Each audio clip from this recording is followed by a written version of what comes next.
Tuesday of the 22nd week in Ordinary Time. A reading from the first letter of St. Paul to the Corinthians. Brothers and sisters, the Spirit scrutinizes everything, even the depths of God.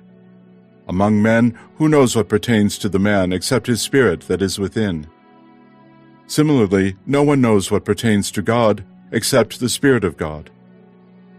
We have not received the spirit of the world, but the Spirit who is from God, so that we may understand the things freely given us by God.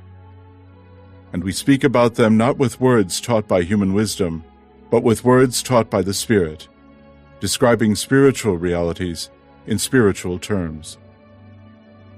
Now the natural man does not accept what pertains to the Spirit of God, for to him it is foolishness, and he cannot understand it, because it is judged spiritually. The one who is spiritual, however, can judge everything, but is not subject to judgment by anyone. For who has known the mind of the Lord so as to counsel him? But we have the mind of Christ. The word of the Lord. The responsorial psalm. The response is, "The Lord is just in all his ways." The Lord is gracious and merciful, slow to anger, and of great kindness.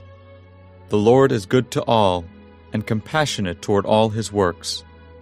The Lord is just in all his ways.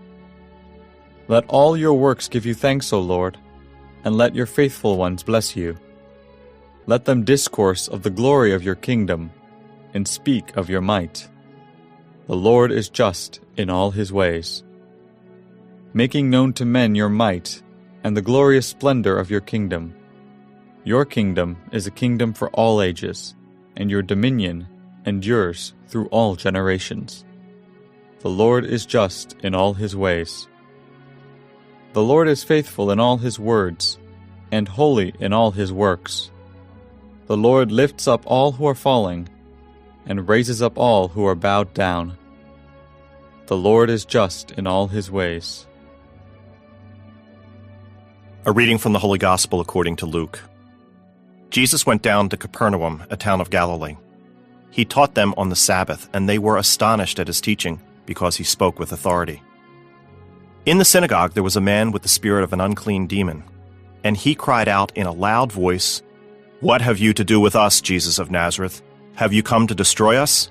I know who you are, the Holy One of God." Jesus rebuked him and said, "Be quiet, come out of him." Then the demon threw the man down in front of them, and came out of him without doing him any harm.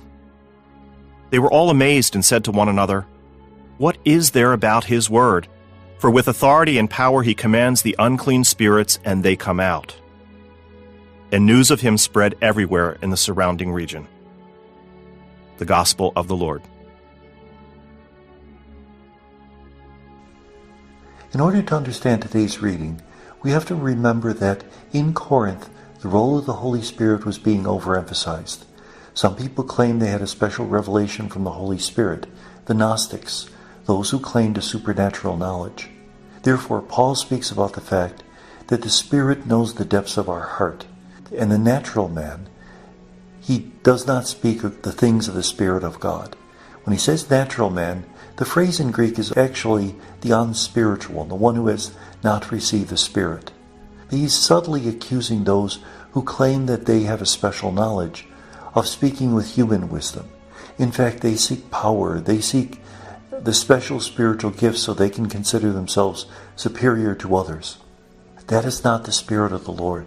The Spirit of the Lord is one of peace, one of humility, one of simplicity and kindness.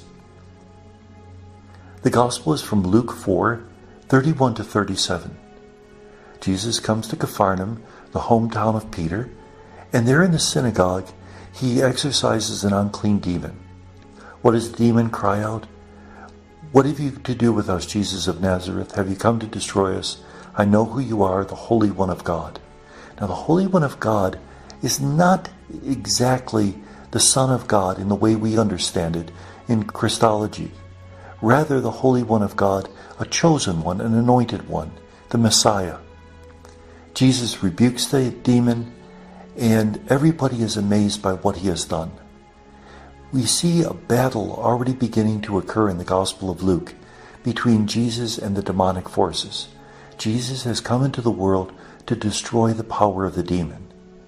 Nowadays we don't speak very much about the devil or demonic forces, and sometimes when it's spoken about in almost magical terms, very strange things. But we have to remember the devil does exist. There's that entity that wants to call us away from the ways of the gospel. And for those of us who try to be spiritual people, the temptations can be subtle at times. The devil can even tempt us to feel superior to others because we're spiritual people. We heard that in the first reading, the letter to the Corinthians.